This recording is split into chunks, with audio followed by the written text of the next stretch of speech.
Hello, good morning everyone. Good morning sir. हम लोग पढ़ रहे हैं डेसिमल।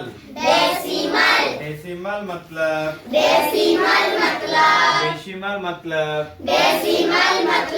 दशमलव। और हम लोग पढ़ चुके हैं एडिशन ऑफ डेसिमल। एडिशन मतलब जोड़। एडिशन मतलब जोड़। सब्ट्रैक्शन मतलब घटाओ। एडिशन मतलब जोड़, मतलब प्लस करना। सब्ट्रैक्शन मीन्स घटाना, मतलब माइनस करना। आज हम लोग multiplication of multiplication of decimal number देखेंगे। मल्टीप्लिकेशन मतलब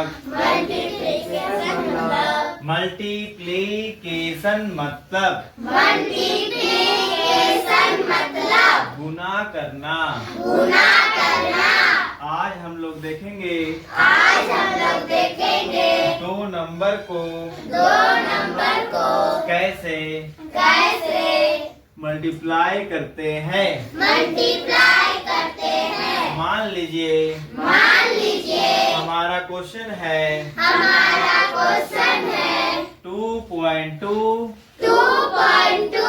इंटू 1.3। तो मल्टीप्लाई में कभी भी सीधा लिखने का कोशिश नहीं करना है। सीधा लिखना मतलब एक नंबर ऊपर और दूसरा नंबर नीचे। मैंने बताया था कि एडिशन में और सब्ट्रैक्शन में पॉइंट्स को सीधा लिखना है। ठीक है। लेकिन मल्टीप्लाई में सीधा लिखना जरूरी नहीं है। इसमें मल्टीप्लाई करने के बाद पॉइंट्स को काउंट करके बाद में आंसर में पॉइंट लगा देना है। Getting everyone? 3 2 6। अभी जब हम लोग मल्टीप्लाई कर रहे हैं तो भूल जाना है कि पॉइंट भी है। पॉइंट को भूल जाइए। पैंट को नहीं जी, पॉइंट को भूल गए। 3 2 6। 3 2 अगेन 6।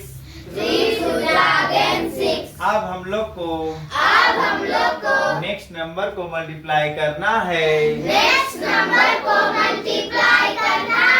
इसलिए एक कट देंगे और 1 2 2 हो गया। 2 लिख देंगे। फिर से 1 2 2 हो गया। 2 लिख देंगे। लेकिन एक बात का ध्यान रखेंगे कि नंबर हमेशा एक दूसरे के नीचे होना चाहिए। टेढ़ा नहीं होना चाहिए। समझ में आ रहा जी? आपको ऐसा लिख दिया, कौन किसके नीचे पता चल रहा है? ऐसा नहीं लिखना। कभी भी मैथ्स को है ना, क्वेश्चन को या नंबर को स्ट्रेट लिखना चाहिए। कैसे लिखना चाहिए? स्ट्रेट। इसलिए आप लोग देखे होंगे कि बचपन में आपको मिलता था ऐसा वाला कॉपी, है ना जी, डब्बा वाला कॉपी, डब्बा के बीच में लिखना पड़ता था। याद आया? Yes sir. तो डब्बा वाला कॉपी इसलिए दिया जाता है ताकि बच्चा स्ट्रेट लिखना सीखे, सीधा लिखना सीखे। समझ में आया? Yes sir. चलिए अब हम लोग देखेंगे अब हम लोग देखेंगे मल्टीप्लाई करने के बाद पॉइंट कैसे लगाते हैं। ठीक है? मल्टीप्लाई करने के बाद पॉइंट कैसे लगाते हैं। 6 के लिए 6 लिख दिए, 6 के लिए 6 लिख लिए। 6 और 2 को 6 और 2 को प्लस करेंगे तो 8 होगा। प्लस करेंगे तो 8 होगा। 2 के लिए 2 लिखेंगे। 2 के लिए 2 लिखेंगे। अब अब हम लोग को पॉइंट लगाना है। हम लोग को पॉइंट लगाना है। पॉइंट लगाने के लिए पॉइंट लगाने के लिए ध्यान देना है कि ध्यान देना है कि फर्स्ट नंबर में फर्स्ट नंबर में पॉइंट से पहले पॉइंट से पहले कितना नंबर है। कितना नंबर है। तो पॉइंट से पहले पॉइंट से पहले राइट साइड से देखना है।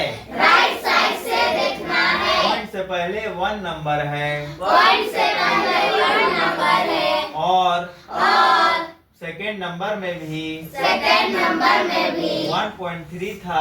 1.3 था। मतलब पॉइंट से पहले यहाँ भी पॉइंट से पहले यहाँ भी 1 नंबर है। 1 नंबर है। 1 और 1 को 1 और 1 को 1 और 1 को 1 और 1 को प्लस करेंगे तो प्लस करेंगे तो 2 होगा। 2 होगा। इसका मतलब ये हुआ इसका मतलब ये हुआ कि कि आपका आपका जो आंसर में पॉइंट होगा जो आंसर में पॉइंट होगा 2 डिजिट के बाद होगा। 2 डिजिट के बाद होगा। और देखना है और देखना है राइट साइड से। राइट साइड से राइट साइड से 2 डिजिट गिनेंगे। राइट साइड से 2 डिजिट गिनेंगे। 1 1 2 2 2 के बाद पॉइंट। 2 के बाद पॉइंट। हमारा आंसर आ गया हमारा आंसर आ गया 2.86। 2.86। ऐसे ही ऐसे ही आपको आपको बहुत सारे क्वेश्चन बनाने हैं। बहुत सारे क्वेश्चन बनाने हैं। ठीक है? Yes sir. टोटल 5 क्वेश्चन बनाना है। टोटल 5 क्वेश्चन बनाना है। समझ में आया? Yes sir. कोई दिक्कत? No sir. किसी को कोई प्रॉब्लम? No sir. होमवर्क बना लेंगे। Yes sir. टोटल बोलिए, टोटल टोटल पॉइंट को पॉइंट को काउंट करना है। काम करना है। तब तब आपको आंसर लिखना है। आपको आंसर लिखना है। चलिए 2 नंबर में 3 नंबर में ध्यान दीजिए।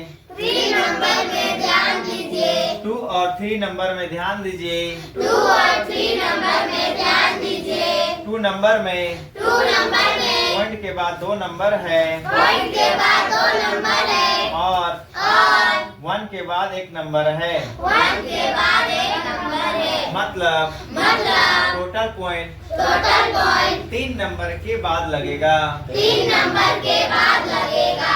सेकंड नंबर में भी सेकंड नंबर में भी पॉइंट से पहले मतलब पॉइंट के बाद 2 नंबर है। पॉइंट के बाद 2 नंबर है। पॉइंट से बाद 1 नंबर है। पॉइंट के बाद 1 नंबर है। टोटल 3 नंबर के बाद टोटल 3 नंबर के बाद पॉइंट लगेगा। पॉइंट लगेगा। 2 तरीका है 2 तरीका है पॉइंट को देखने का। पॉइंट को देखने का। मतलब पॉइंट के बाद नंबर देखने का। पॉइंट के बाद नंबर देखने का। पहला पॉइंट के बाद 2 नंबर है। पॉइंट के बाद 2 नंबर है। या या पॉइंट से पहले 2 नंबर है। पॉइंट से पहले 2 नंबर है। तो जो अच्छा लगता है आपको जो अच्छा लगता है आपको वैसा देखना है। ठीक है? वैसा देखना है। ठीक है? Yes sir. सबको समझ में आया? Yes sir. सारा क्वेश्चन आपको होमवर्क बनाना है। आज है 16 अगस्त। आज 16 अगस्त है, 16 जुलाई है ना जी। तो आज की पढ़ाई यहीं समाप्त होती है और आपको इंग्लिश वर्ड्स भी दिए जाएंगे और आज से हम लोग डिक्टेशन भी करेंगे। डिक्टेशन करने से क्या फायदा है? डिक्टेशन करने से फायदा ये है कि आपको मिलेगा क्या, वर्ड पावर। सब डिक्टेशन करने से क्या मिलता है, वर्ड पावर। एक तरफ इंग्लिश और दूसरे तरफ हिंदी लिखना। जैसे मंडे बोले तो मंडे का हिंदी क्या होता है, सोमवार। तो हम डिक्टेशन में दोनों बता देंगे, है ना। मंडे मीन सोमवार लिखे तो इससे क्या आपका इम्प्रूव होगा, वर्ड पावर। क्या पावर होगा, वर्ड पावर। दूसरा इम्प्रूव होगा स्पेलिंग पावर। क्या इम्प्रूव होगा, स्पेलिंग पावर। तीसरा इम्प्रूव होगा मेमोरी पावर। क्या होगा, मेमोरी पावर। घर से याद करके आएंगे ना जी कि आज डिक्टेशन है संडे मंडे का, तो याद करके जाते हैं, है ना। फोर्थ इम्प्रूव होगा कैश मेमोरी। बोलिए cache memory. Cache memory means होता है, हम बोले मंडे मीन्स सोमवार, तो याद मतलब सुन के कुछ देर तक याद रखना और लिखना, तो इसको बोलते हैं कैश मेमोरी। समझ में आ रहा जी। कुछ देर तक आप याद रखे हैं तो ये भी बहुत बड़ी बात है ना। तो डिक्टेशन से हम लोग का फिफ्थ जो है वो स्पीड पावर डेवलप होता है। क्या पावर डेवलप होता है, स्पीड। सुन के लिखना है स्पीड में, है ना, कि सुन लिए और 10 मिनट तक लिख रहे, ऐसा करना है क्या, नहीं। सुने स्पीड में लिखना चालू। Getting everyone? तो सही बच्चे, अपना होमवर्क भी बनाना है और होमवर्क बनाने के बाद अपने अपने पेरेंट्स से सिग्नेचर भी कराना है। Getting everyone? Bye everyone. Okay bye everyone.